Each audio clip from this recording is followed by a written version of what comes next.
ということで、どうもスーです。皆様ご視聴ありがとうございます。動画のタイトルにもあります通り、重大なお知らせということで、今私はね、ウクライナのキエフに来ております。この動画を撮ってる日は2024年の11月の15日です。今日の朝方バスで陸路でですね、ウクライナ入りをしまして、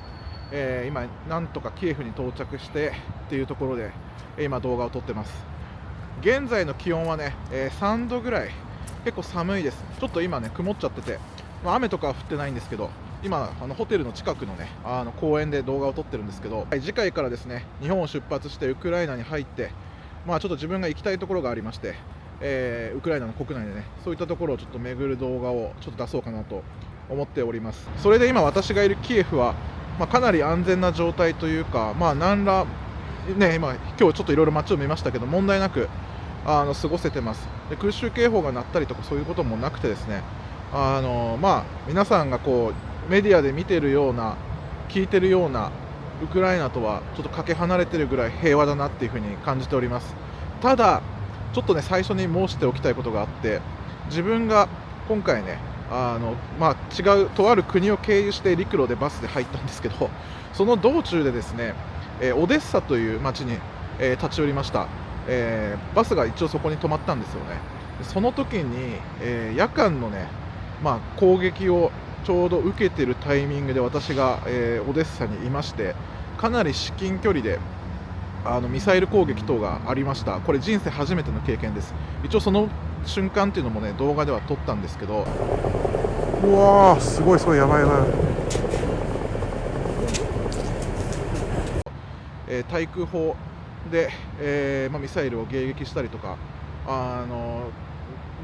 っと本当すごかったです。正直ちょっと怖いなと思いました。ただ、バスの方とか、他のウクライナ人の方たちは問題ないということで、とりあえずね安全上止まってバスはそこで、3、40分ぐらいは動かなかったんですけど、すごく間近で初めて戦争っていうものを見ました。ちょっとただそれは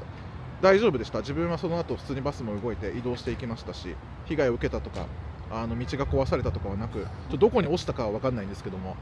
その瞬間っていうのをちょっと体験したっていうことをちょっと今話しておこうかなと思います。後々動画にします。あとはウクライナ入国なんですが、それも自分が予想していたよりも、簡単に入国もできました。特に質問もなく、それもまたね詳しく動画で説明しようと思いますけど、時間はかかったんですけど、バスでみんなで団体で入ったっていうのもあるんで、問題なく行けたということで、安全だと聞いていたオデッサの方が危なかったなっていうので、もし今後ウクライナ行かれる方ね、私の動画を今後参考にしていただければ、これ非常に最新情報だと思いますので、であとウクライナの方々がすごく優しい、対日感情もすごくいいので、もう本当にしつこいぐらい尽くして手伝いを何でもしてくれます。なんでおかげさまで苦労することなく順調に時間はかかりましたけどたどり着けることができました。日本からね30時間ぐらいかかっております。鉄道のチケットも取れなかったのでバスで今回入ったんですけど、あとはね、今年去年と私はロシアに入国しているので、お互い戦争をしている同士の国に、1年間でね両方入るっていうなかなかレアなケースというか、普通だったらやばそうなことをちょっとやってるんですけど、その辺に関してもね、何ら今のところ問題はなく、むしろロシアの時のように拘束されるリスクとかそういったことがないので、ウクライナの方が正直言えば簡単なのかなみたいな、安全上もね入国とかもややこしいこともなく、すごく真摯な対応で、皆さんやってくれました。あとはインフラとか、決済、公共交通機関に関しても基本的に皆さんが使っている、ビザ、マスター、クレジットカード系は全て使います。私本日地下鉄も乗りましたが、ビザタッチ、マスターカードのタッチで乗れましたので、切符を買うことなく、乗れます。で配車アプリ系もですね、ウーバー、ボルト、皆さんが知ってるあたり、この辺も全部使えます。でヤンデックスっていう、旧ソ連圏の国々が使っている、配車アプリも使うことができます。なんで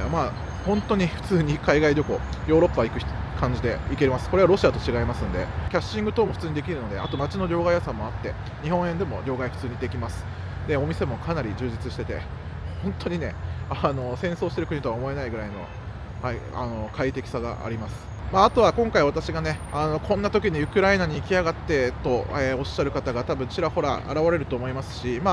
そう思っても静観して見てくれる人とか、いろいろいるとは思いますが、ちょっとあらかじめ最初にね、説明しておくと、今回私がね、ウクライナに来た理由っていうのは、キエフとかね、観光しに来たわけじゃなくて、ちょっととあるツアーに参加するために来ました。で、そのツアーっていうのが、もともとですね、ちょっとここ最近は、開催されてなかったんですけど、安全上の確認も確保されたということで、外国人向けのツアーっていうのがね、販売されるようになりました。で、実際に多くの外国人の方がウクライナに来てね、そのツアーに参加したりしてるというのを聞きましたんで、私もね、正々堂々と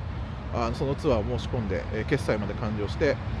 そのツアーに参加しようと思っております。で、そのツアーっていうのをまたちょっとネタバレになってしまうんで、また後日で動画とか SNS で発表しようと思っておりますので、現状ね、そういうふうに、外国人の受け入れが日本のメディアの方はね、日本のメディアではあんまり言われてないかもしれませんが、普通に始まっております。外国人の方も結構来ております。アジア人でいうと、韓国人、中国人、あと台湾人、ベトナム人の方たちも、結構見ました。はい、日本人は皆無です、ほぼほぼね。とはいっても戦争中の国で、メディアでは、かなり、深刻な状況と伝えられているかとは思いますが、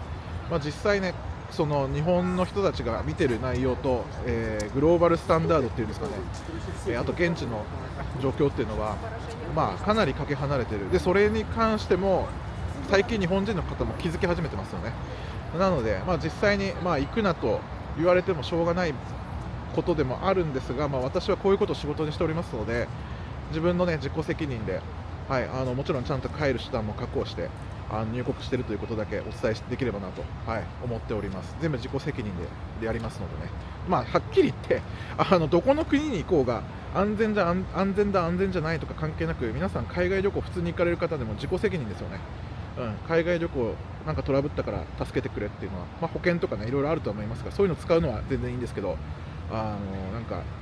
そこの辺を間違えてる人が結構いるなっていうのいるかなと思ったんでね私の、ちょっと冒頭ですけど、私の今回の滞在についてね、ちょっとお話を今させていただきました。で、あと動画がね、なかなか更新がちょっと進んでないっていうのは、移動がすごい今回多くてね、長時間で、なかなか、ゆっくり集中して編集する時間がなかったんで、今回ね、ウクライナの動画に関しては全部終わった後に出国してね、落ち着いた時にアップしようかな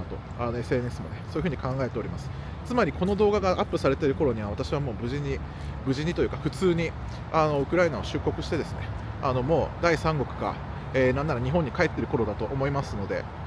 はい、ご安心いただければと思います。ということで、ちょっと緊急的に動画を回してですね、今このちょっと説明だけの動画にはなりましたけど、はい、そんな感じで私は無事に、生きておりまして、ウクライナに、来ております。はい、次回以降ね、このシリーズの動画楽しみにしていただければと思います。はい、今普通に公園にいるんですけど